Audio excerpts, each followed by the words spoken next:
Vamos tranquilizando nuestra mente y nuestro corazón de todas las actividades que hoy hemos tenido y vamos a pedir al Señor y dador de vida, al Espíritu Santo, esa gracia que mueva en nosotros los dones de sabiduría para poder ser capaz de reconocer a Jesús, los dones de inteligencia, el don de ciencia,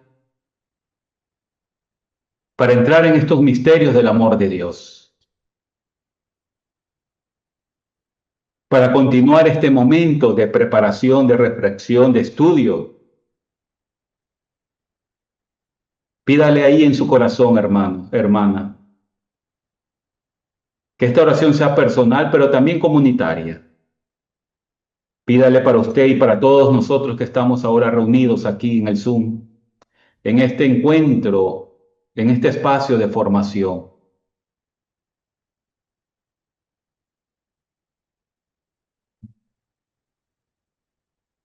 Ahora decimos juntos, Espíritu Santo amadísimo, extiende tus alas sobre nosotros y envía un rayo de tu luz a mi inteligencia y una chispa del fuego de tu amor a mi corazón, para que podamos ser capaz de conocerte, de reconocerte, de amarte y entrar en este misterio del amor, entrar en este misterio de la fe, entrar en esta reflexión que vamos a hacer hoy en esta noche, para que nada me distraiga, para que mis sentidos estén concentrados en este momento de formación y las potencias que tú mismo me has dado, te las consagro, Espíritu Santo, para que todo mi ser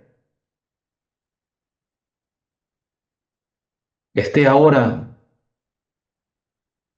atento a todo lo que vamos hoy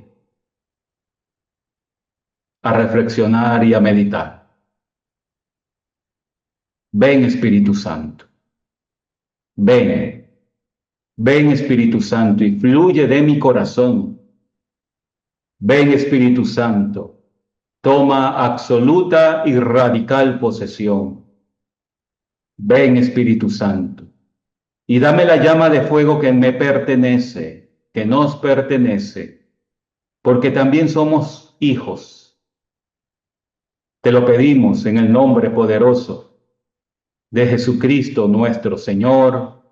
Amén, amén, amén. Y a nuestra Madre, la Virgen María, también le pedimos que nos acompañe.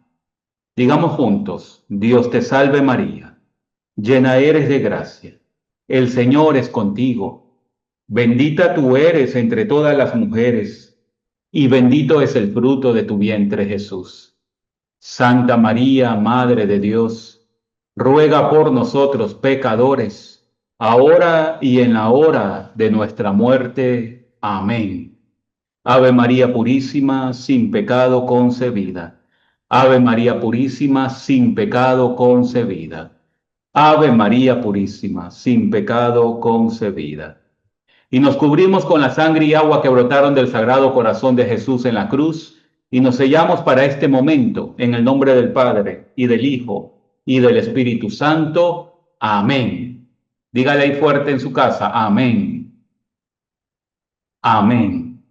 Hazme un favor, pásame la Biblia que se me quedó allá, y el catecismo. Así que estamos listos, queridos hermanos, para comenzar hoy esta cuarta sesión. Ya hemos invocado el Espíritu Santo. Es imposible hablar de Jesucristo si no hablamos, si no le pedimos al Espíritu Santo, si no lo invocamos al Espíritu Santo. Siempre he repetido en todos los lados que me invitan y a todos lados que voy, ustedes revisen el numeral 2670 del Catecismo, porque no es invento mío ni de una persona o de alguien por ahí que se cree superdotado. No, no. La Iglesia nos enseña y nos dice que hay que invocar al Espíritu Santo todos los días, especialmente en los momentos importantes de la vida al tomar una decisión, al comenzar algo importante. Yo creo que esto es importante para todos nosotros. Conocer a Jesús, el Señor y Salvador, y por eso lo invocamos.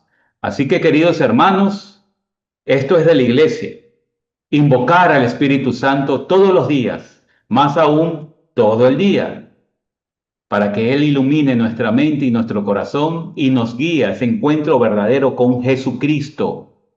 Y de la mano de Jesucristo, el Salvador, el Señor, caminar hacia el Padre, hacia la vida eterna. Eso es lo que tenemos que hacer todos los días. Así que no lo olvide y hoy hemos comenzado así. Qué hermoso. A ver, ¿quién me escribe que está listo para comenzar o no? A ver, ahí estamos leyendo. Buenas noches, Luis. ¿Se ha puesto? Sí, dice Freddy. Ok. Ya. Entonces, como dice el título ahí, artículo 3, Jesucristo fue concebido por obra y gracia del Espíritu Santo y nació de Santa María Virgen. Entremos ya a lo que hemos venido. En el nombre del Padre, del Hijo y del Espíritu Santo. Amén. Vamos a compartir para que me... Ya, ahí sí estamos. Concebido por obra y gracia del Espíritu Santo. Vamos a comenzar con esta primera parte. El amor de Dios se hace carne. Vemos la segunda diapositiva, por favor.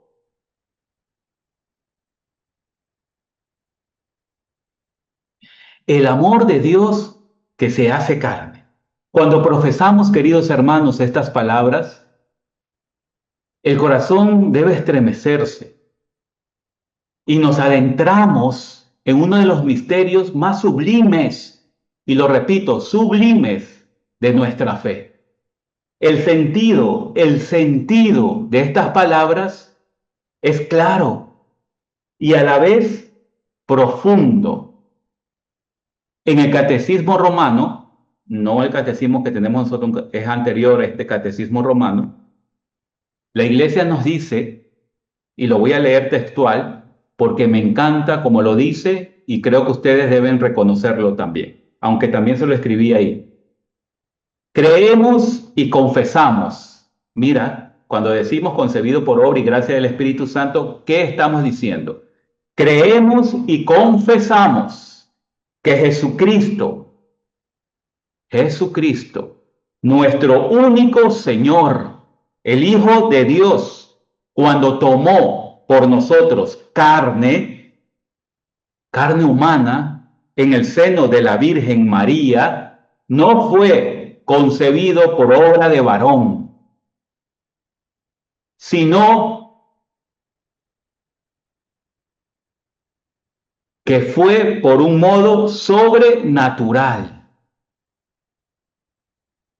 por la inmensa virtud del Espíritu Santo. Hasta ahí la cita del Catecismo Romano. Entonces, hermanos, comenzamos con esta impactante revelación que nos da la Iglesia. Cuando usted y yo decimos concebido por obra y gracia del Espíritu Santo, estamos diciendo que creemos y confesamos a la vez. Damos testimonio, confesamos que Jesucristo, nuestro único Señor, eso ya lo vimos en las clases pasadas, el Hijo de Dios, cuando tomó por nosotros carne humana, ¿sí?, en el seno de la Virgen María, porque ahí fue, en el seno de la Virgen María, no fue concebido por obra de varón, como los demás, como usted y yo y como los demás hombres y mujeres del mundo, no. ¿Qué va? No fue así, no fue así. Fue de un modo completamente sobrenatural, por la inmensa virtud del Espíritu Santo. Y esto vamos a estudiarlo un poquito más para que cada uno de nosotros tengamos ya esa experiencia que nos regala la iglesia y que nos pide usted y yo creer y confesarlo todos los días. Esto es un acto de amor divino, hermanos, que debe dejarnos sin aliento. El corazón debe saltar, asombro y maravillarse. Y estas dos palabras se ha perdido mucho en nosotros. Se han perdido mucho. Porque la costumbre nos va ganando. Nos va ganando. Asombrarse y maravillarse. de que un Dios se ha hecho carne por nosotros. Por ejemplo, usted y yo vamos los domingos a la Eucaristía o cualquier otro día que vamos a la Eucaristía. ¿Dónde está la cara de maravilla? ¿Dónde está la cara de asombro? A ver cómo el sacerdote en la consagración, el Espíritu Santo desciende sobre ese pan y ese vino y se transforma en cuerpo y sangre. Hemos perdido. Por eso hay que orar todos los días. Por eso hay que pedir al Espíritu Santo ese asombro y ese maravillarnos de ese milagro, de ese portento de nuestro Dios que nos ama. Y al decir que nació, ¿sí?, por poder del Espíritu Santo en el seno de la Virgen María, debe también maravillarnos, asombrarnos, alegrarnos y sobre todo renovar nuestra esperanza en esos momentos duros y difíciles que puedes usted y yo vivir o estar viviendo.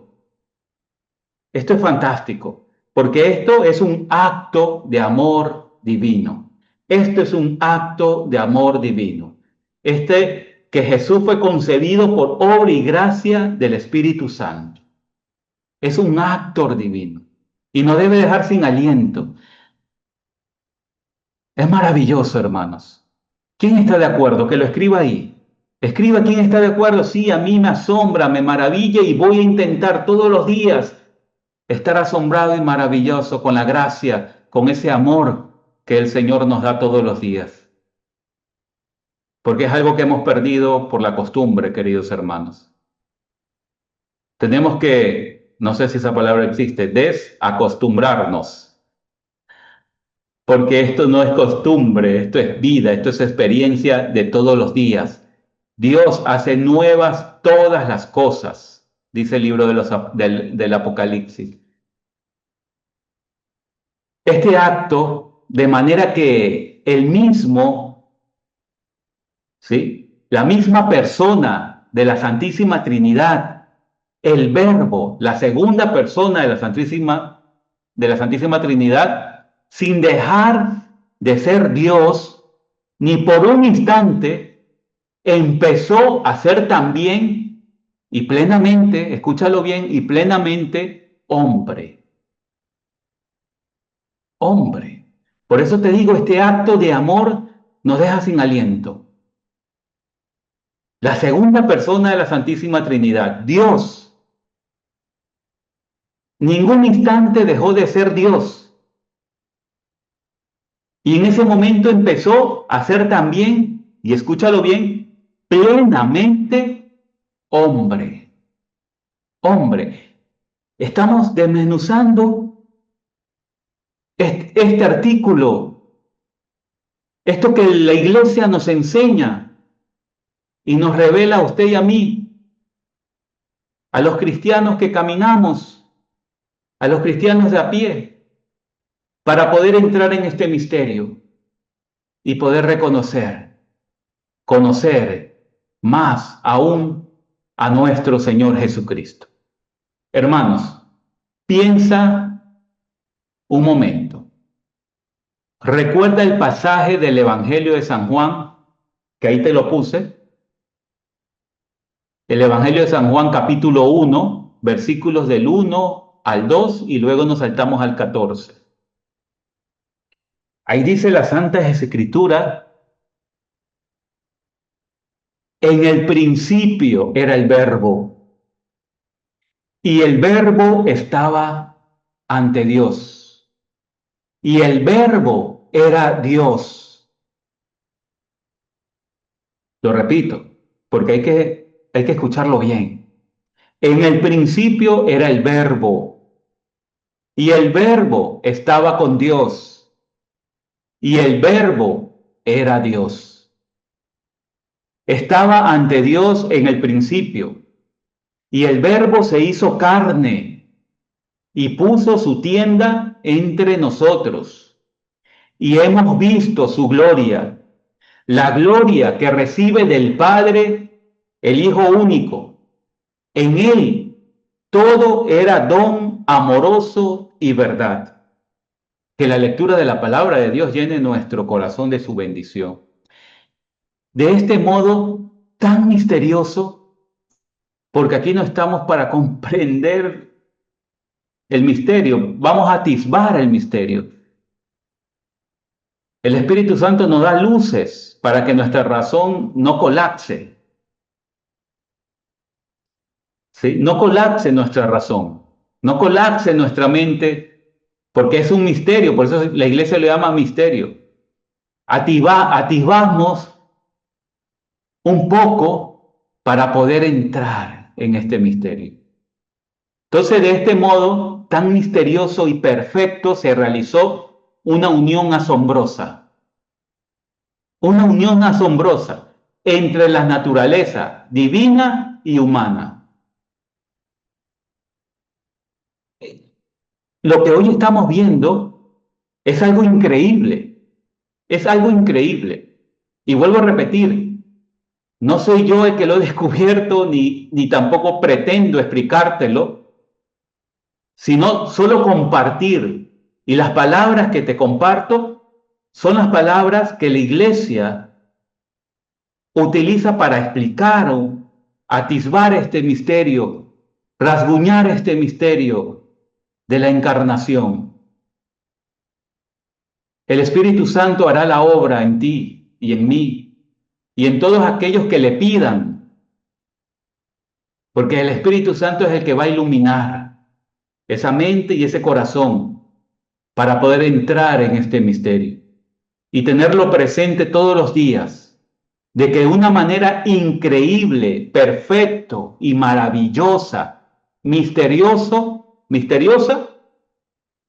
¿sí? Se ha realizado una unión asombrosa entre la naturaleza divina y la humana.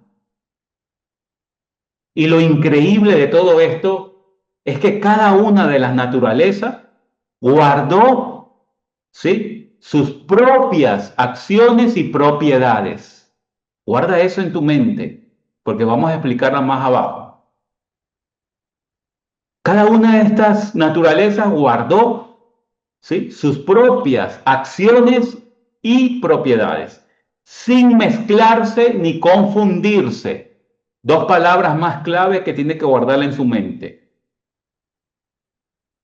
Esta unión de la naturaleza divina y humana, ¿sí?, se ha dado sin mezclarse ni confundirse, y ambas subsisten en una sola persona, la del Verbo, la segunda persona de la Santísima Trinidad. Como yo soy limitado, he pedido ayuda al magisterio, he pedido ayuda a nuestros hermanos mayores los santos y encontré una frase, ¿sí?, una frase sabia de San León Magno. Él era un teólogo, un estudioso, filósofo, sacerdote. Él habla, San León Magno, papa también.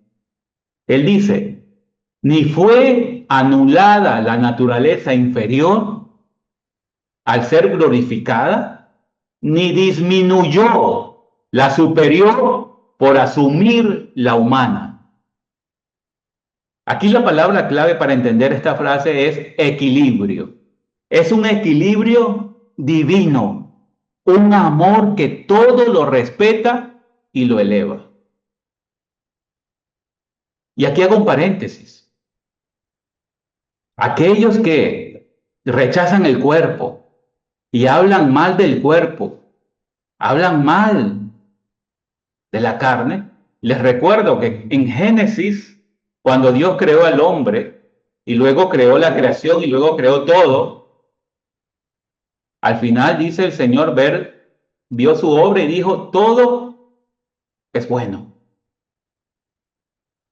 Y hoy podemos decir que cuando Cristo asumió la naturaleza humana, ¿no?, la elevó y la respeta. Entonces, Si el cuerpo fuera malo en sí como sustancia, pues no hubiera pasado esto. Ahora, el pecado y la debilidad y la concupiscencia, bueno, esas son otras cosas que hoy día no vamos a conversar, no es el tema, pero en la sustancia, el cuerpo es amado por Dios también. Y en esta unidad, en esta unión de estas dos naturalezas, en la persona del Verbo, la Iglesia nos habla de la unión hipostática. Pasamos a la tercera diapositiva, por favor.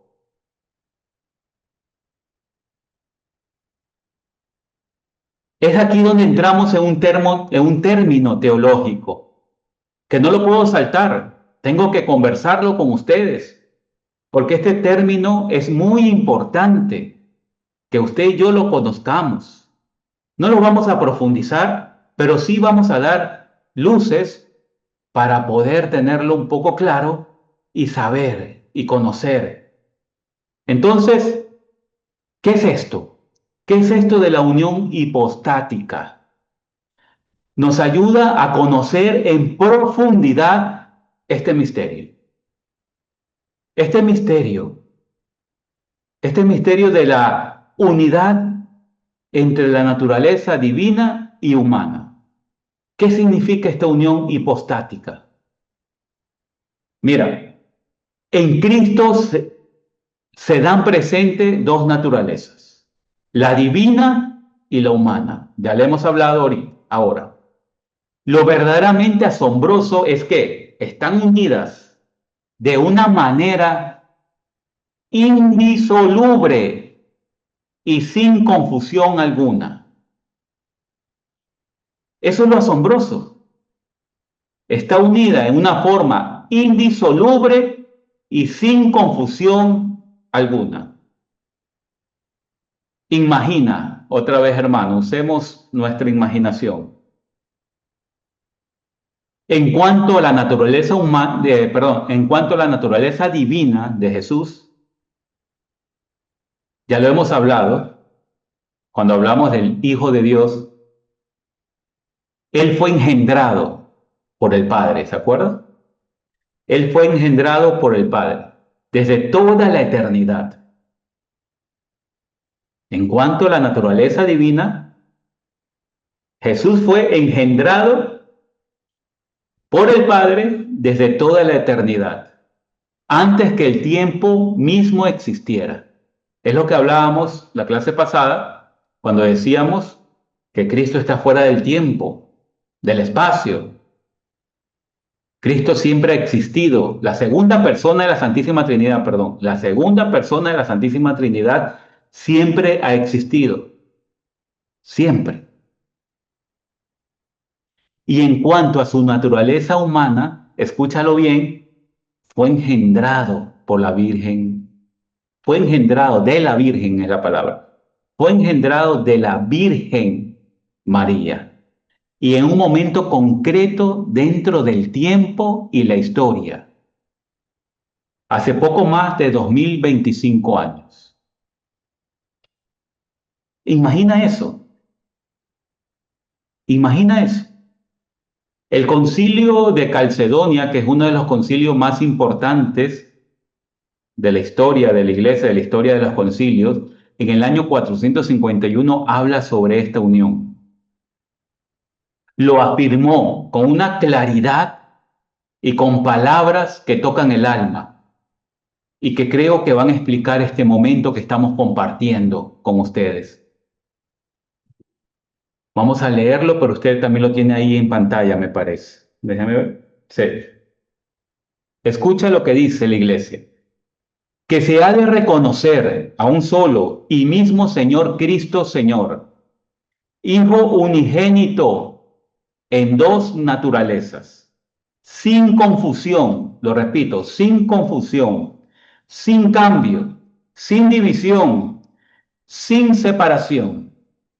La diferencia de naturaleza de ningún modo queda suprimida por su unión, sino que quedan a salvos las propiedades de cada una de las naturalezas y confluyen en una sola persona y en una sola hipóstasis, no partido, no dividido, lo repito, no partido, no dividido en dos personas, sino en uno solo, y él mismo, Hijo unigénito, Dios Verbo, Señor Jesucristo.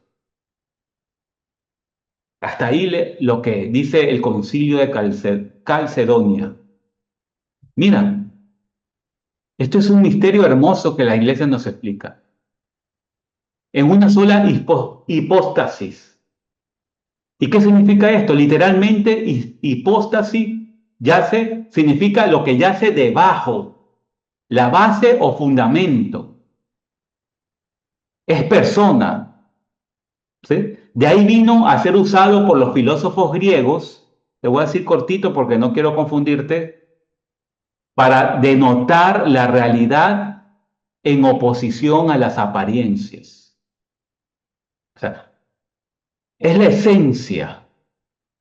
Entonces, estas naturalezas no están ligadas, escúchalo bien, no están ligadas o no están unidas moral o accidentalmente, como decía Nestorio. De ahí salió pues una secta de esta persona, este Nestorio, ni tampoco están mezcladas como cuando usted pone en la licuadora algo y la prende y se mezcla todo. No están mezcladas tampoco, como lo decía Eutiques también, otro sectario, ¿ya? Y sin embargo están sustancialmente unidas, o sea, están unidas sustancialmente. Hipóstasis también se utiliza para explicar sobre el misterio de la Trinidad, sobre cada propiedad de las personas, del Padre, del Hijo y del Espíritu Santo. Anteriormente también lo relacionaban con la esencia, con la sustancia. Pero bueno, hasta ahí llegamos para no confundirnos. Esta unión de dos naturalezas de Cristo, hay que recordar que también es perpetua. Es perpetua. Una vez que la segunda persona de la Santísima Trinidad se unió, ya no se va a separar. El Verbo tomó la naturaleza humana para siempre. Por eso, aquí te invito a algo que puedas reconocer con lo que estamos ahora hablando. Te invito a reconocer, ¿sí? En la Eucaristía que celebramos, ¿sí? Que celebramos, su divinidad permanece unida a su cuerpo y a su alma. Es una promesa de cercanía eterna. Por eso en el Evangelio dice el Señor Jesús, yo estaré con ustedes hasta el final de los tiempos. Hasta el final de los tiempos ahí, en la Eucaristía. Y ahí está, como decimos, cuerpo, alma, sangre y divinidad de nuestro Señor Jesucristo. Entonces, esta unión hipostática es esa unidad que hay sin mezcla, sin perder las propiedades de cada naturaleza, de la naturaleza divina y humana, en una sola persona, en la persona del Verbo, ¿sí? En la persona del Verbo. Está unida de una manera indisoluble, no se olvide esa palabra, y sin confusión alguna. Cambiamos diapositiva, por favor. Seguimos, porque esto está fabuloso. Si usted tiene alguna pregunta ahí, vaya escribiéndola para que al final la podamos responder. La podamos responder si tiene alguna duda y si no, pues póngale ahí si está de acuerdo y está contento y está renovando su fe y está renovando su esperanza en este año jubileo y está sobre todo conociendo más a Jesús. Ponga su sí, tal vez o no, no sé, lo que usted quiera poner ahí. Hay consecuencias profundas, dice la Iglesia, de esta unión hipostática. Hay consecuencias profundas. Es que es un amor infinito a nuestro alcance, hermanos. Ya Dios no está como nos imaginamos nosotros los hombres, ¿verdad? Allá en el trono, en lo más alto del cielo, que nadie puede acceder, sino que se ha hecho hombre y está cerca de la humanidad, como hemos leído en San Juan, ¿verdad? Capítulo 1, y puso su morada entre nosotros, o puso su tienda entre nosotros. Está cerca. Esta unión singular, esta maravilla de Dios hecho hombre, tiene consecuencias realmente, hermanos, realmente importantes, que nos ayudan a usted y a mí a amar a Jesús, ¿sí? A amar a Jesús y a tener una gratitud inmensa por todo lo que ha hecho por nosotros. Y aquí vamos a entender esos himnos cristológicos de San Pablo, Colosenses, Filipenses, lea esos libros de la Biblia en donde están esos himnos cristológicos y vamos a entrar ya en ese dinamismo de Pablo cuando habla de que Cristo siendo Dios no aprovechó, sino al contrario, se disminuyó la kenosis que hablan, ¿verdad? El vaciamiento de Jesús y se hizo uno de nosotros. Entonces, eso nos ayuda a entender esto y a vivir nuestra fe y a renovar nuestra esperanza. Hay que aprovechar que es este tiempo de jubileo, renovar nuestra esperanza y aquí está la fuente, con Jesús, hombre y Dios verdadero. Dios y hombre verdadero. Veamos una de las primeras consecuencias que nos habla la iglesia.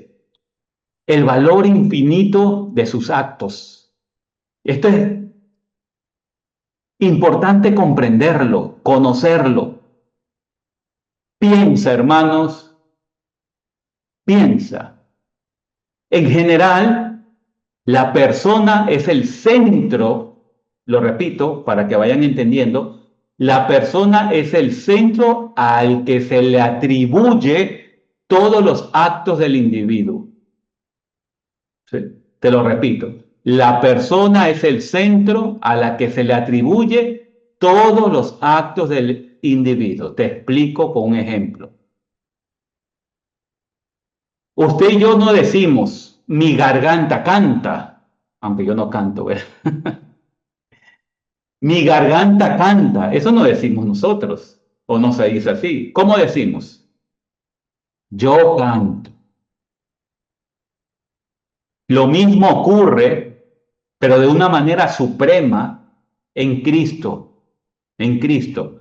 Todas sus acciones, tanto de la naturaleza divina como de la humana, se refieren, y escúchalo bien, a la única divina persona. Se refiere a la única divina persona. Así, hermanos, con toda propiedad podemos decir que Cristo creó el mundo. ¿Sí? Usted sabe que es una obra de quién, una obra propia de Dios. La creación del mundo es una obra propia de Dios. Pero nosotros podemos decir con propiedad y sin temor a equivocarnos, Cristo creó el mundo.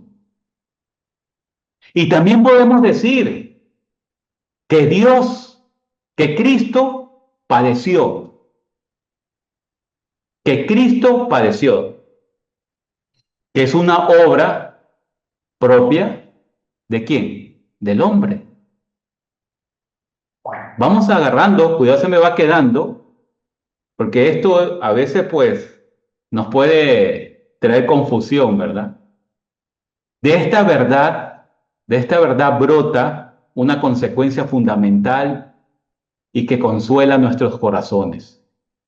Todas las acciones de Cristo, incluso las más humildes y propias de la naturaleza humana, como comer, como dormir, como cansarse, como morir, tienen un valor infinito porque se le atribuye ¿a quién? A la persona divina. Ahí sí vamos entendiendo, ¿verdad? A la persona divina. Acuérdate el ejemplo. No decimos la garganta canta, decimos yo canto. Y con la unión hipostática que ya le explicamos, sabemos que la naturaleza divina y la humana, unidas, sin confundirse, sin mezclarse, están unidas, indisolubles, que no se van a separar nunca, ¿verdad? Entonces, toda acción, la más humilde y propias de la naturaleza humana, se la aplicamos ¿a quién? A la persona divina, porque es una sola persona, donde habita esas dos naturalezas. Si vamos ahí caminando, entonces esta doctrina de la unión hipostática nos permite además ilustrar un poco la redención con una claridad pasmosa. ¿Sí? La verdad es que, escúchalo bien, si en Cristo hubiese habido dos personas, una divina y una humana, la redención como la conocemos no habría podido verificarse, no hubiera ocurrido. No hubiera ocurrido. ¿Y por qué no hubiera ocurrido? Porque la persona divina no hubiera podido padecer ni morir. ¿Ah? Y la persona humana, aunque pudiendo padecer y morir, sus acciones no tendrían un valor infinito por no proceder de una persona divina. Y en clases pasadas, en sesiones pasadas, recuerdan que la ofensa se mide según el ofendido. Y si el pecado ofendió a alguien que es infinito, la ofensa entonces ¿qué es? Infinita. Entonces, si hubieran dos personas, no podríamos haber pagado esa ofensa infinita porque el sacrificio no hubiera sido infinito. ¿Ah? ¿Sí lo entendemos? San Juan Pablo II, en la carta encíclica El Redentor del Hombre, nos dice algo que puede iluminarnos este momento. El Papa nos dice esto, mira, escucha. Cristo padece en cuanto hombre, claro, es decir, en su naturaleza humana, pero sus padecimientos precisamente, escúchalo, por la unión personal entre su naturaleza humana y su persona divina, tiene un valor infinito. Por eso su sacrificio es más que suficiente para redimirnos. ¿Ah? Entonces, entendemos, ¿verdad? Ahí está clarísimo. Todos todos los actos tienen un valor infinito. Todos los actos de Jesús, de Cristo, tienen un valor infinito porque están asociados a la persona divina. ¿Ah? A la persona divina. Tienen valor infinito sus actos. Por eso también hay una frase que dice que la vida de Jesús, desde su concepción hasta la ascensión a los cielos, todos sus actos tienen valor redentor. Valor redentor. Por eso lo decimos, porque estos tienen valor infinito. Lo asociamos a la persona divina. Vámonos al segundo punto que dice, su humanidad merece adoración. Esta doctrina de la unión hipostática tiene como consecuencia de que su humanidad merece adoración. Es que la humanidad de Cristo, esa que caminó, sufrió, murió por nosotros, merece ser adorada. Y no estamos cometiendo un sacrilegio, ¿sí? No, porque es un amor que nos eleva. ¿Y por qué hay que adorarlo? ¿Cuál es la razón? Precisamente, vuelvo a repetir, por su unión personal e indisoluble con el Verbo Divino, con la segunda persona de la Santísima Trinidad.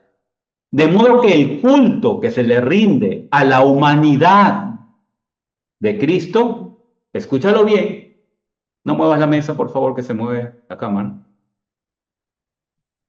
De modo que el culto que se rinde a la humanidad de Cristo, en realidad se le está dando a quién, si ya conocemos esta unión hipostática.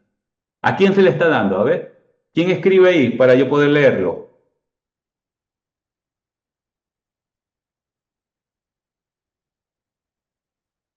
A ver,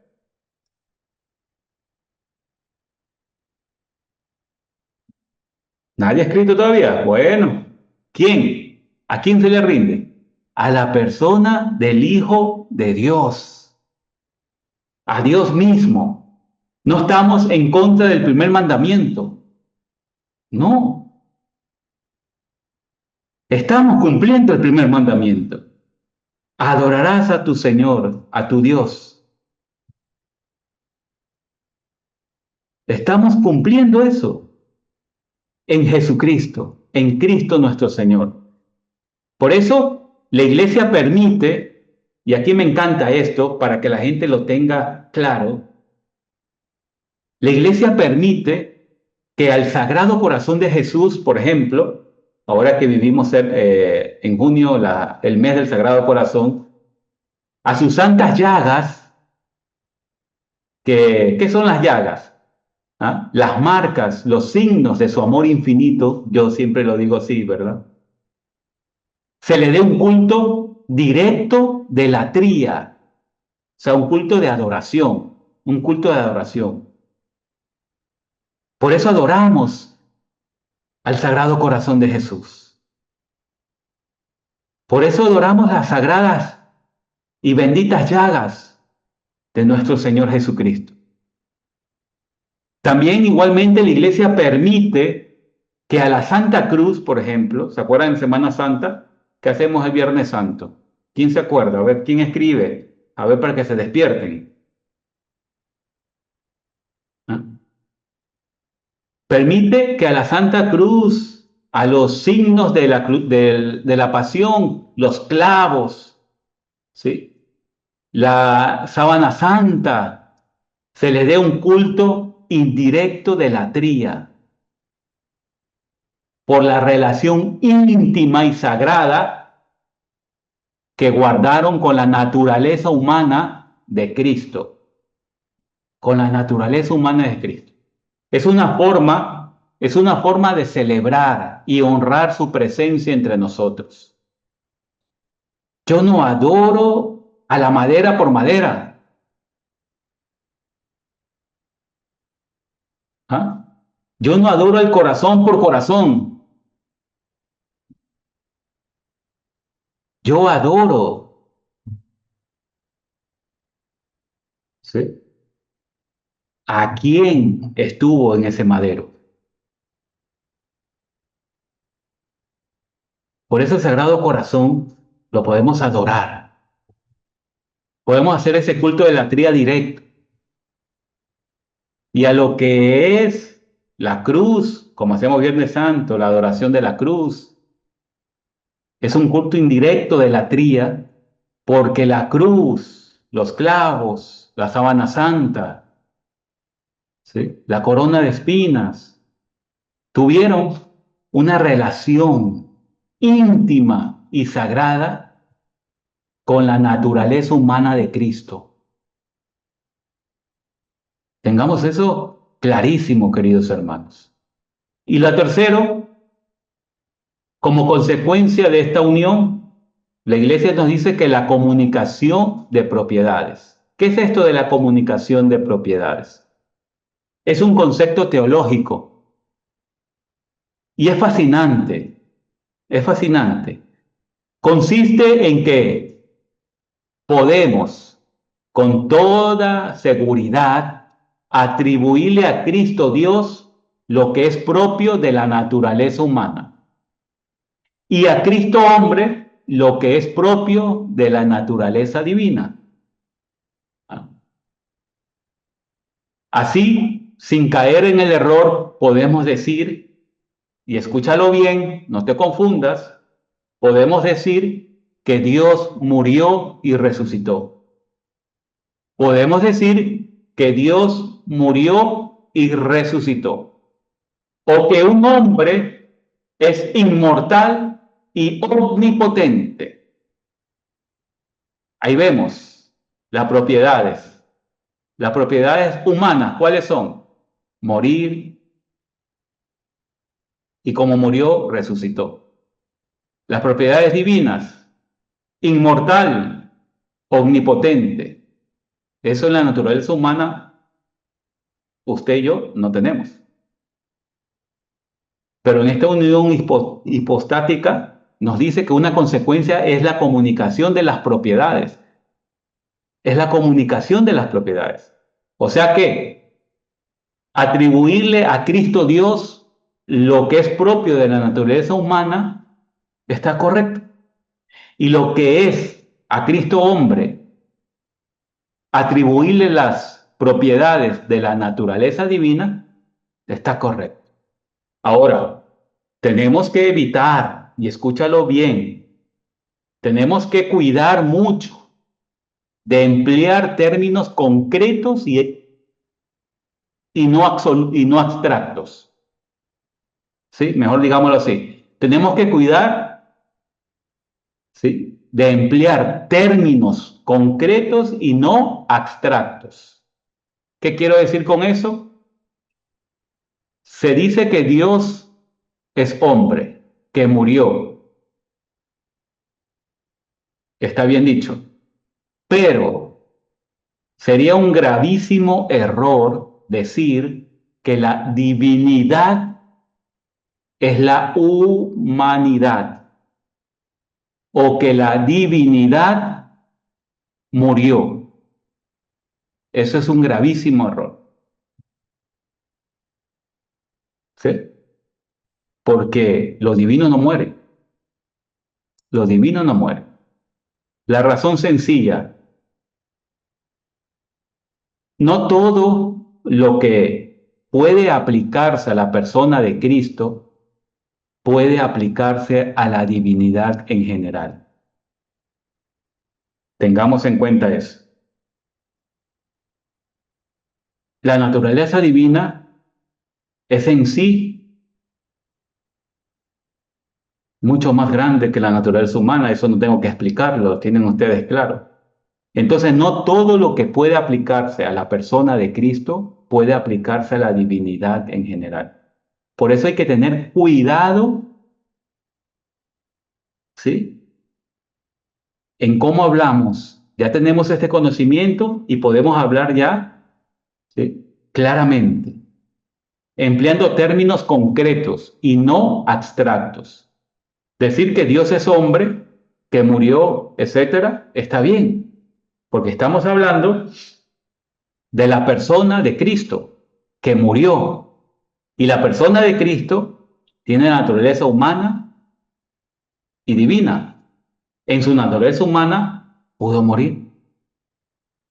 Pero sería un gravísimo error decir que la divinidad murió. Eso no podemos decir, que la divinidad no muere. En la persona del Verbo, entendamos nuevamente, y lo voy a repetir porque nos podemos confundir, en la persona del Verbo es la que unifica ambas realidades.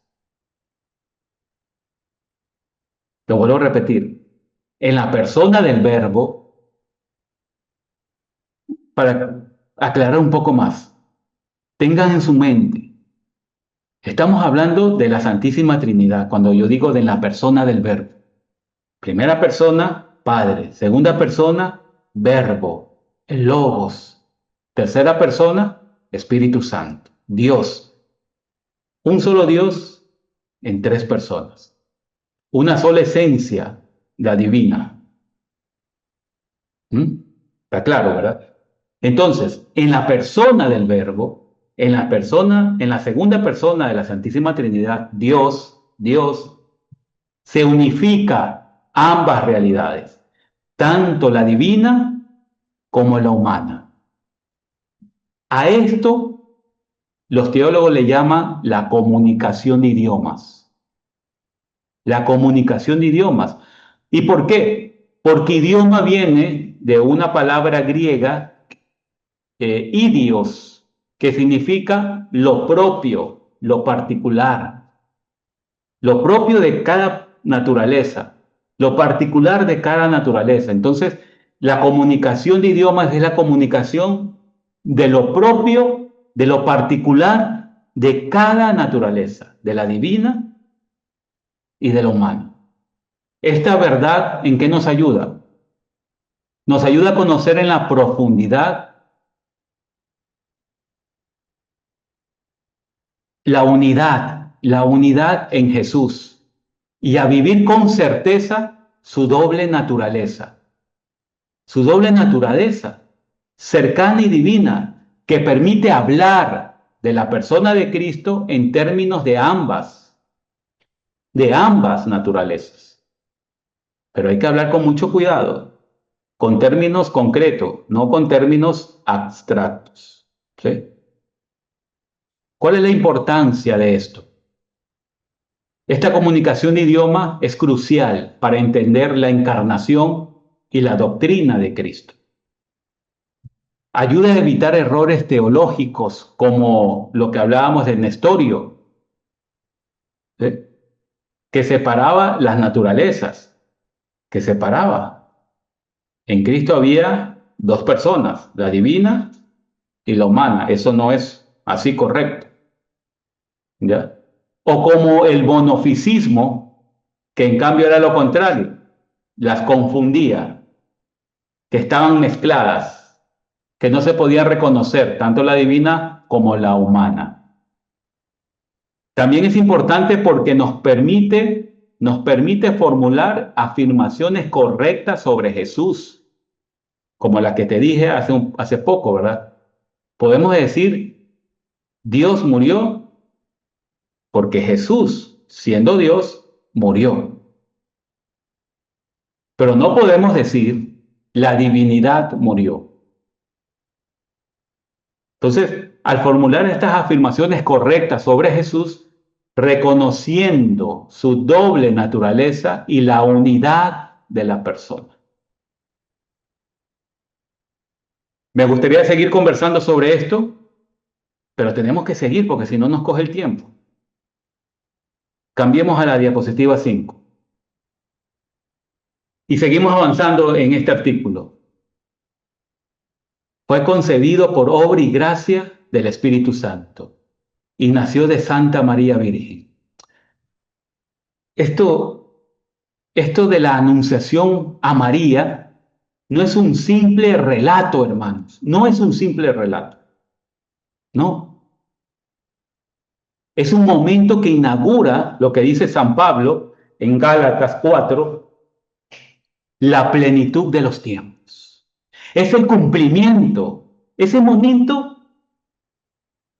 se cumple, se realizan las promesas, los preparativos comienzan, esos preparativos de Dios a lo largo de la historia llegan a esa cumbre, a esa plenitud. Las promesas de Dios son cumplidas. María, nuestra madre, madre de Jesús, es invitada, y me encanta cuando dice la iglesia, es invitada a concebir a aquel en quien habitará la plenitud de la divinidad. Colosenses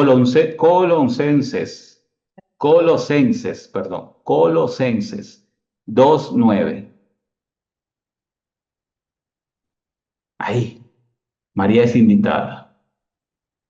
Y su pregunta, tan humana, porque me encanta la Virgen María, aunque no habla mucho o no se escribe mucho sus palabras ahí en los evangelios, lo poco que dice es penetrante en el corazón y en el alma.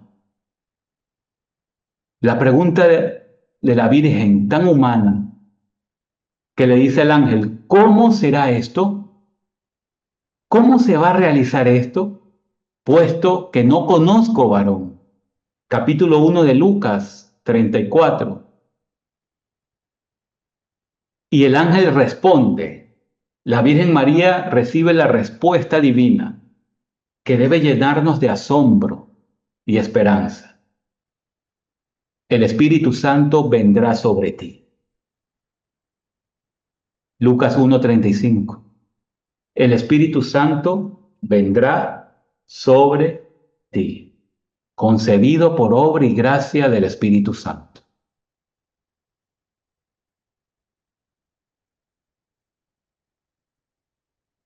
Es la acción directa del Espíritu Santo.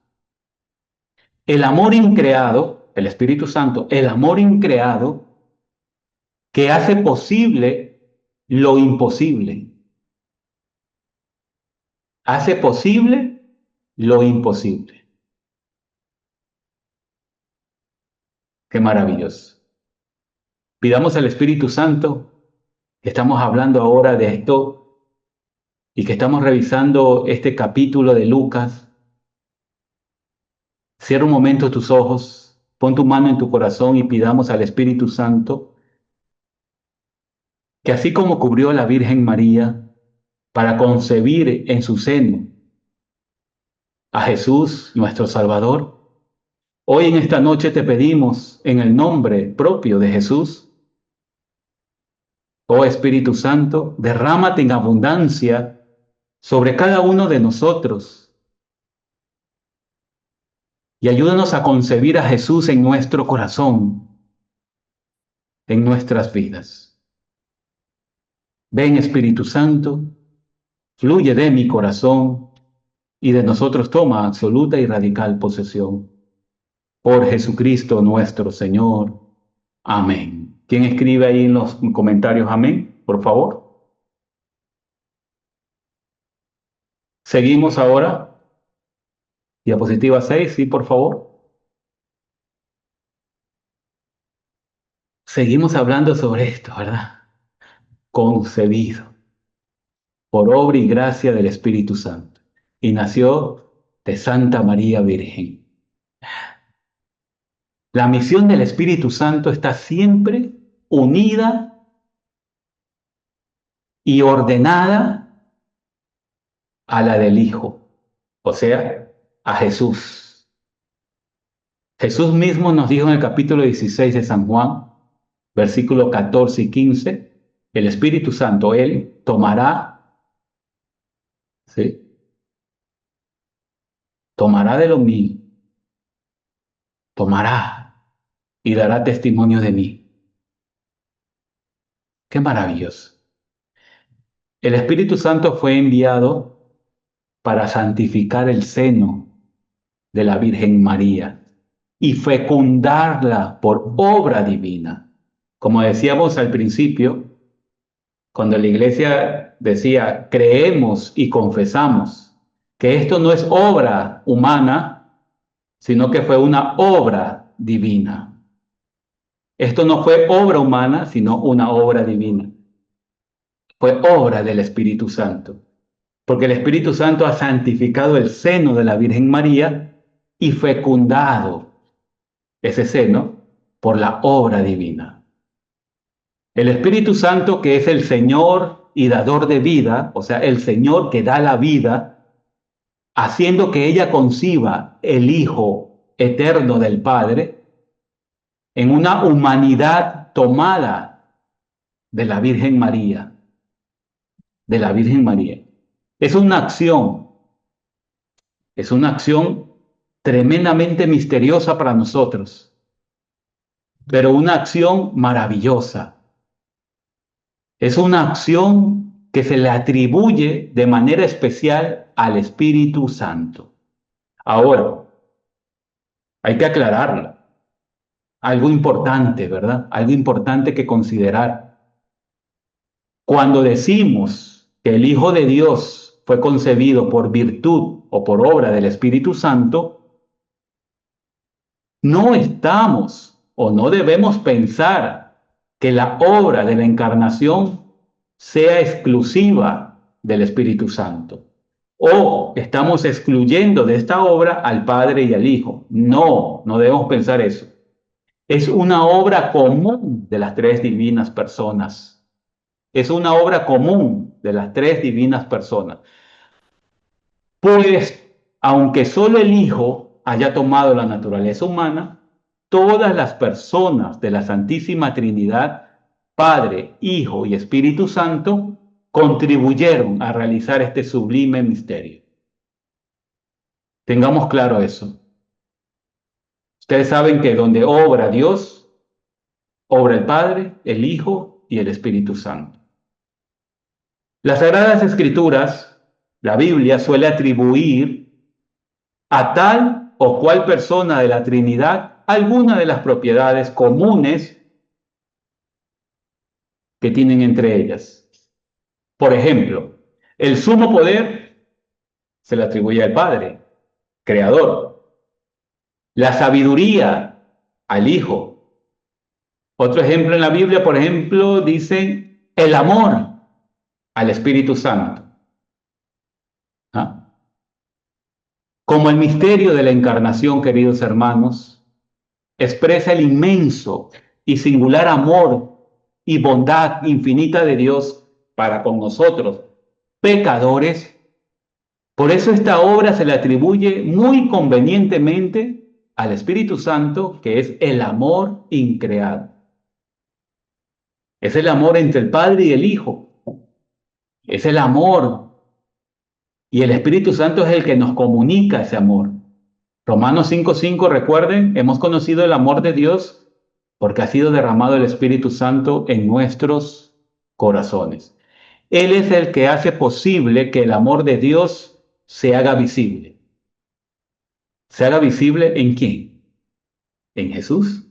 Esto nos ayuda a conocer mejor la Trinidad y amar su obra por nosotros, queridos hermanos. Cambiamos diapositiva, por favor. Y entonces, virtud del Espíritu Santo, la encarnación en el seno virginal de la Virgen María. El Hijo único del Padre, al ser concebido como hombre en el seno de la Virgen María, esto es también fabuloso y maravilloso. Es Cristo, es Cristo. ¿Y qué significa Cristo? ¿Qué significa? ¿Ah? El ungido por el Espíritu Santo. Usted puede revisar Mateo 1:20, cuando el ángel le revela a José en su sueño: no tengas miedo, José, de tomar a tu esposa María y el fruto de su seno, porque es fruto del Espíritu Santo. Lucas 1:35 también nos habla de cómo el Espíritu Santo cubre a María y fecunda a María. Entonces Jesús fue Cristo desde el principio mismo de su existencia humana. Ya tenemos claro eso, ¿verdad? De su existencia humana, aunque su manifestación fue progresiva, fue progresiva. ¿Por qué digo progresiva? Porque Jesús, el Cristo, se reveló primero a quién. ¿Se acuerdan? A ver, ¿quién se acuerda? ¿A quién se reveló primero Cristo? ¿Ah? ¿Quién lo escribe? A ver, ¿quién lo escribe? Vamos a ver.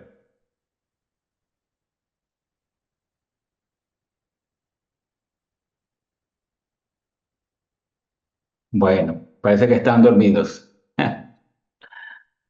¿A quién se reveló? A los pastores.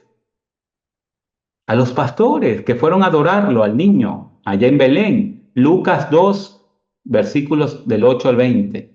Luego se les reveló a quién, a los magos, a los reyes magos. Mateo 2, del 1 al 12. Más tarde se reveló ya públicamente cuando, cuando fue bautizado por Juan el Bautista. Capítulo 1, Juan capítulo 1, versículo 31 en adelante. Y finalmente también se revela a los discípulos. Capítulo 2 de San Juan, versículo 11. Por tanto, queridos hermanos, toda la vida de Jesucristo manifestará, nos enseñará cómo Dios lo ungió con el Espíritu Santo y con poder. Los apóstoles comprendieron esto. San Pedro, en el capítulo 10 del libro de los Hechos de los Apóstoles, versículo 38, él nos habla sobre esto también. Cuando va donde Cornelio, a la casa de Cornelio, y da ese querigma también, esa enseñanza, esa predicación sobre Jesús, él dice cómo Dios le ungió con el Espíritu Santo y con poder al Cristo, a Jesús. Su unción, su unción es para nosotros, ¿sí? Una promesa,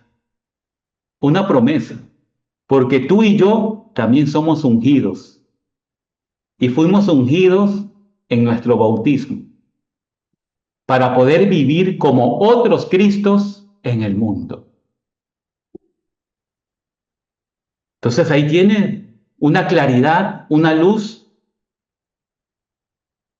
que debes recuperar de tu bautizo. Tú eres ungido por el Espíritu Santo. Y como nos habla hoy el Evangelio, cuando Jesús escoge a sus discípulos, a sus apóstoles, los llama por su nombre y les da poder. Y le das poder. Eso mismo también sucede en nosotros en el bautismo. Dios nos ha perdonado, nos ama, nos elige y nos da poder. No somos abandonados, somos amados y muy amados por Dios. Somos muy amados por Dios. Lo repito, somos muy amados por Dios. Y nos ha dado poder en el bautizo para que seamos otros Cristos, como hoy dice el Evangelio al terminar, haciendo el bien, que pasemos nuestra vida haciendo el bien. Tengamos en cuenta eso. Entonces el milagro de la encarnación es un misterio y en este milagro se realizaron algunas cositas, algunos datos que debemos conocer, porque es un entrelazamiento entre lo sobrenatural y lo natural. Entre lo sobrenatural y lo natural. Entonces, ¿qué cosas se realizaron en esta encarnación de Jesús? Según el orden natural, porque tengo que separarlos, la iglesia los separa, según el orden natural, por ejemplo, la formación del cuerpo de Cristo, a partir de la sustancia materna de la Virgen María. De ahí se formó el cuerpo de Cristo. Y otra cosa asombrosa, la unión de su alma humana a ese cuerpo.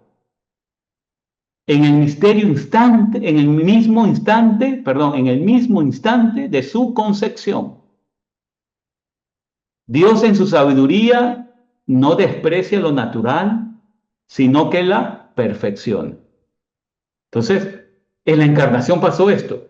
En el orden natural, el cuerpo de Cristo a partir de la sustancia materna de la Virgen María se formó. Y luego la unión del alma humana a este cuerpo, del alma humana a este cuerpo, en el mismo instante de la concepción, como pasa en lo natural, en el orden natural. ¿Sí? igualito. Ya usted entiende esto. La única diferencia es que en la encarnación de Jesús, ¿sí?, no fue por obra de varón, como pasa con usted y yo, como pasó entre usted y yo, sino por obra sobrenatural en virtud del Espíritu Santo. Y en el orden sobrenatural, ¿qué cosas pasaron en la encarnación? Aquí es donde el asombro crece todavía. Entre ellas se puede decir, escúchalo, que el cuerpo de Cristo fuera tomado de la Virgen María sin intervención de varón. Eso es sobrenatural. Por el puro poder del Espíritu Santo. Esto es un milagro de amor. Un milagro de amor, hermanos. Un milagro de amor. ¿Qué otra cosa pasó en lo sobrenatural? Que en el mismo instante de que su alma se unió al cuerpo, como pasa entre usted, como pasó cuando fuimos concebidos, en lo natural, pero pasó algo sobrenatural también. Que en ese mismo instante que el alma se unía al cuerpo, se unía también la divinidad. Se unía también la divinidad. De donde resulta que en un mismo tiempo, por decirlo así, en un mismo tiempo, desde el primer instante de la concepción de Jesús, Él fue verdaderamente hombre y verdaderamente Dios. ¿Qué otra cosa pasó? Que por todo esto que hemos hablado, la Virgen María es llamada verdaderamente y propiamente Madre de Dios y del hombre. Qué dignidad tan inmensa que descubrimos en esta doctrina de la encarnación, en esta doctrina de la unión hipostática. Por eso podemos decir que la Virgen María, ¿sí?, la Virgen María es llamada verdadera y propiamente Madre de Dios. Ya lo tenemos clarísimo, ¿verdad? Clarísimo. ¿Qué otra cosa pasa también en esto de la encarnación y en lo sobrenatural? Que el alma de Cristo fue enriquecida con los dones del Espíritu Santo y con la plenitud de la gracia. En Cristo habitaba la plenitud de la divinidad. Esa alma humana de Cristo fue enriquecida por los dones del Espíritu Santo y con la plenitud de la gracia desde el primer momento de su existencia. Eso sucedió también en la encarnación como dato sobrenatural. Mira, todo lo que hemos visto, todo lo que hemos visto, es lo que el ángel le dio a entender a la Virgen María en la encarnación. Capítulo 1 de Lucas, te invito en esta semana a leerlo nuevamente, capítulo 1 de Lucas, versículo 31 en adelante. La encarnación. Y al preguntarle a la Virgen María, como ya hemos dicho, hemos dicho, que cómo podría ella ser madre guardando su voto de perpetua virginidad, ¿cómo podría haber pasado esto? El ángel le contestó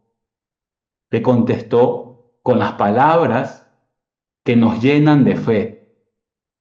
Y se las voy a repetir porque realmente hay que recordarlas. El Espíritu Santo descenderá. El Espíritu Santo descenderá sobre ti y la virtud del Altísimo te cubrirá con su sombra. Y esta es la razón por la cual será verdadero hijo del Altísimo. Lo llamarán hijo del Altísimo, hijo de Dios, el santo que nacerá de ti. Lucas capítulo 1 seguimos, pero esta vez en el versículo 35, lo que acabo de leer. Esto mismo declaró también Santa Isabel, la prima de la Virgen María, conociendo ella por inspiración del Espíritu Santo la concepción del Hijo de Dios, contestó al saludo de la Virgen María. Ustedes se acuerdan, ¿verdad? También Lucas capítulo 1, versículo 43 en cambio. ¿De dónde a mí que la madre de mi Señor venga a visitarme? La madre de mi Señor. Está reconociendo ahí. Isabel, esposa del sacerdote, de uno que era sacerdote, Zacarías. Una judía, una israelita, que usted sabe que ellos adoran al único Dios verdadero, vivo. Ellos seguían el chamá, Israel. Adorarás a tu Dios con toda tu mente, con todas tus fuerzas, con todo tu corazón, con todo tu ser. Conoce Israel, tu Dios es un solo Dios. A ella. Y ella dice, ¿de dónde a mí que venga a visitarme la madre de mi Señor? Cuando ella dice Señor, no le dice a cualquier señor, a cualquier persona. Adonai solo es uno. El nombre de Dios, Adonai, que lo traduce en español, Señor. Adonai no se le decía a cualquiera, solo a Dios, solo para referirse a Dios. Entonces, ella, por inspiración del Espíritu Santo, reconoce que la criatura que está en el vientre es Dios, es Dios. Mira, todo esto que hemos visto hoy es algo fantástico, maravilloso. Es mucha información y voy quizás muy rápido, porque el tiempo va rápido también, pero que esto sirva para ustedes como luces y que el Espíritu Santo los inspire, por Dios los inspire a seguir revisando, meditando, buscando más material, revisando el catecismo de la Iglesia Católica para ir profundizando más sobre esto, sobre que Jesucristo fue concebido por obra del Espíritu Santo y nació de Santa María Virgen. Sobre el misterio, sobre esta doctrina que hemos conversado, esta doctrina de la unión entre la naturaleza humana y divina en una sola persona, esa unión hipostática que ilumine nuestra forma de hablar, nuestra forma de orar, que ilumine nuestra fe, nuestra esperanza, que podamos amar más a Jesús como Él ha renunciado totalmente para hacerse uno de nosotros, que como Él fue concebido, un misterio, la encarnación de la segunda persona de la Santísima Trinidad, pero en palabras humanas la Iglesia nos dice, es algo sobrenatural, es el Espíritu Santo, en su virtud, en su poder, se ha realizado que la segunda persona de la Trinidad asumió la carne, se hizo humano como tú y yo y puso su tienda en medio de nosotros. Dios se ha acercado al hombre. Dios se ha acercado al hombre. Dios ha tomado la iniciativa. Dios es el que ha venido a buscarnos. Es el que nos ama, nos perdona y nos quiere llevar a la vida eterna. Esta unión de estas naturalezas divina y humana en la persona del Verbo nos da y nos maravilla y nos permite disfrutar, sí, disfrutar de la redención, porque un Dios murió, padeció y murió por nosotros y su sacrificio es infinito para poder pagar la deuda infinita que nosotros teníamos por el pecado. Un hombre ha muerto y ha hecho sacrificio, y ese hombre que es Dios, su sacrificio es infinito. Hermanos, este artículo nos invita, vuelvo a repetir, a conocer esa grandeza del amor de Dios, esa bondad infinita de venirnos a buscar, de venirnos a buscar, porque no somos nosotros, es Él que se ha dejado encontrar.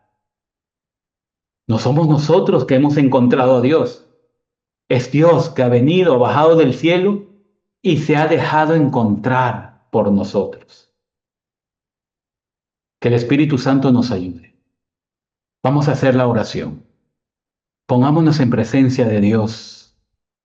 Calmemos nuestro corazón. Y desde lo profundo de nuestro ser, en donde habita Dios, ahí, en el centro de nuestro corazón, oremos y pidamos al Espíritu Santo. Ven, Espíritu Santo. Ven y fluye de mi corazón. Tú que transformaste el seno de María para que en plenitud de los tiempos naciera el Salvador. Ven ahora a hacer nuestra vida nueva. Ven ahora a hacer nueva nuestra vida. Pídeselo. Ven a hacer nueva nuestra vida. Luz eterna que disipas las tinieblas.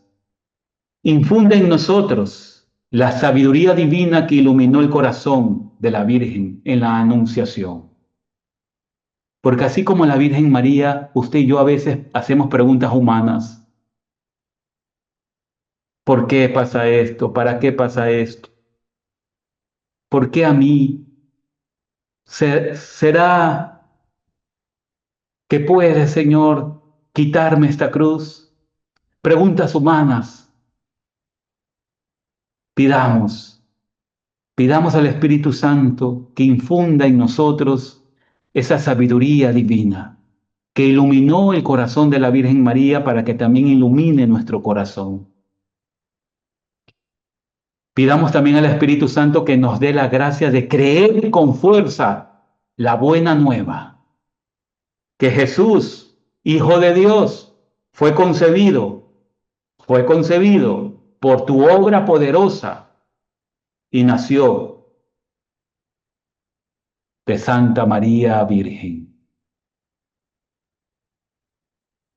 Eso es renovar nuestra fe, eso es renovar nuestra esperanza, eso es renovar nuestro amor todos los días.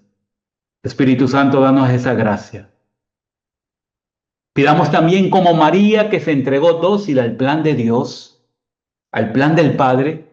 Espíritu Santo, haz que podamos decir todos nosotros desde el fondo de nuestro ser, hágase en mí según tu palabra. Y que esto lo digamos en toda circunstancia de nuestras vidas, en la salud, en la enfermedad, en la alegría, en la tristeza, en la vida, en la muerte, en la tribulación y en la tranquilidad. En fin, en toda circunstancia de la vida. Concéntrate, hermano, porque aunque yo estoy orando también, utiliza mis palabras para que tú la hagas propia y que tu corazón pida también estas gracias.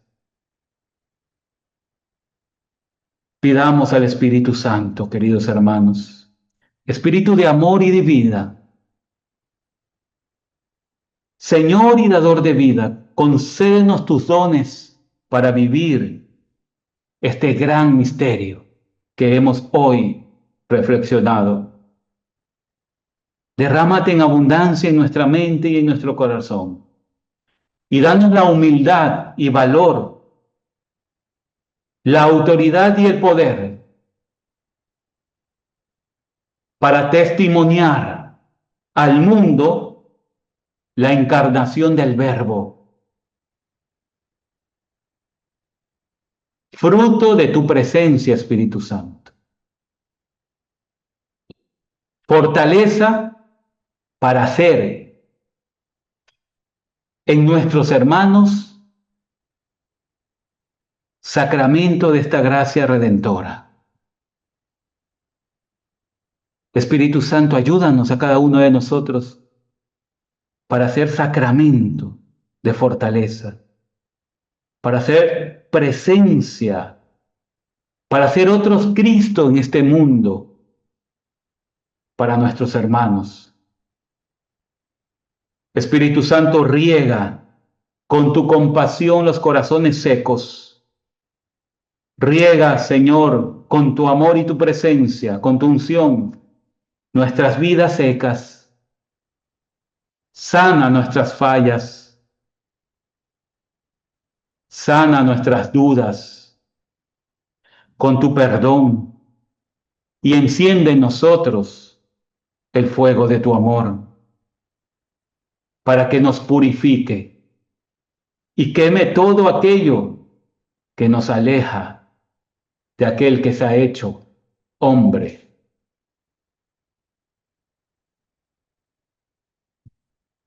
Espíritu Santo, que el misterio de la encarnación no quede en meras palabras.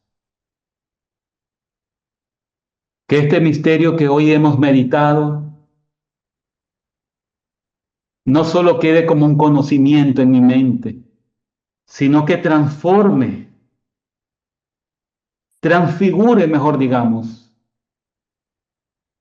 radicalmente nuestro pensar, nuestro sentir, nuestro actuar, en fin, toda nuestra vida, todo nuestro ser.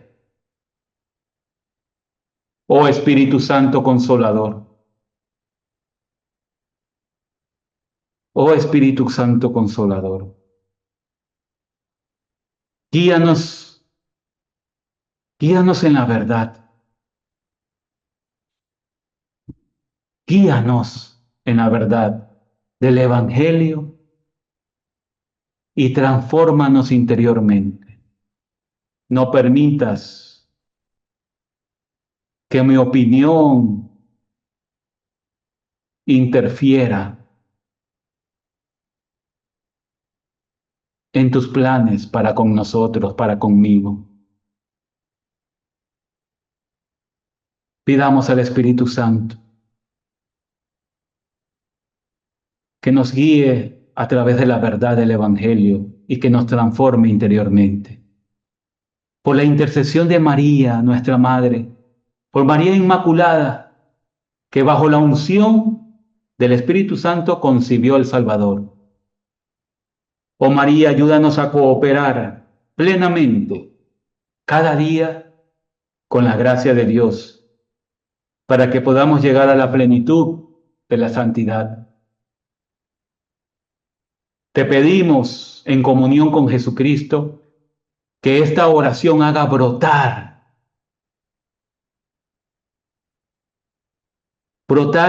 en nosotros, los que estamos aquí reunidos, un nuevo amor, un nuevo sentir, un nuevo pensar, sobre todo un nuevo amor a Dios y a los demás. Ven Espíritu Santo, dígalo fuerte, ven Espíritu Santo. Ven Espíritu Santo y renueva la faz de nuestra tierra interior. Renueva nuestro corazón, mejor lo decimos. Te lo pedimos por Jesucristo, Hijo unigénito del Padre, que nació por virtud de tu acción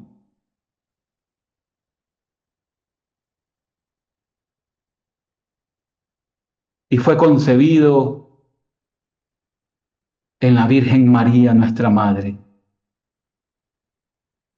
Te lo pedimos por Él, por nuestro Señor, que vive y reina contigo en la unidad del Espíritu Santo. Y es Dios por los siglos de los siglos. Amén. Ven Espíritu Santo, llena los corazones de tus fieles y enciende en ellos el fuego de tu amor. Amén. Amén. Amén. Ven, Espíritu Santo, fluye de mi corazón y de nosotros toma absoluta y radical posesión. Por Jesucristo, nuestro Señor. Amén. Amén. Amén.